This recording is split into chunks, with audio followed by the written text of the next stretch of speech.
বাংলাদেশের রাজনীতিতে আবারও বড় ধরনের পরিবর্তন ও নাটকীয়তার নতুন অধ্যায় শুরু হলো। সাবেক রাষ্ট্রপতি মোহাম্মদ শাহাবুদ্দিনের পদত্যাগ এবং এর পরপরই ভারপ্রাপ্ত রাষ্ট্রপতি হিসেবে স্পিকার মেজরফ হাফিজউদ্দিন আহমেদের দায়িত্ব গ্রহণ রাজনৈতিক অঙ্গনে ব্যাপক আলোড়ন সৃষ্টি করেছে। বিকেল 5:01 রাষ্ট্রপতির পদত্যাগ পত্র গ্রহণের ঘোষণা আসতেই শুরু হয়েছে বহুমাত্রিক রাজনৈতিক হিসাব নিকাশ।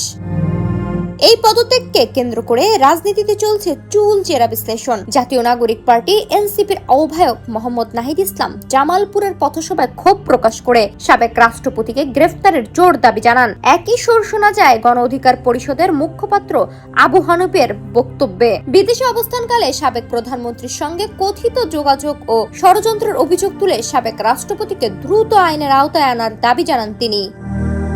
অন্যদিকে সংরক্ষিত নারী আসনের সংসদ সদস্য ও রাজনীতিবিদ ডক্টর মাহমুদা আলম মিতুর এক সামাজিক যোগাযোগ মাধ্যম পোস্ট রাজনৈতিক বিশ্লেষণে নতুন মাত্রা যোগ করেছেন। 6 মাস পর নেওয়া এই সিদ্ধান্তকে কেন্দ্র করে আগামী নির্বাচন ও সম্ভাব্য ইঞ্জিনিয়ারিং নিয়ে নানা প্রশ্ন ও শঙ্কা দেখা দিয়েছে।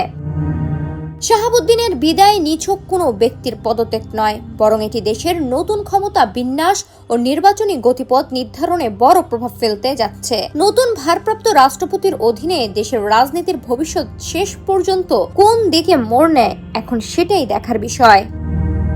ডেস্ক রিপোর্ট, সোনালী নিউজ।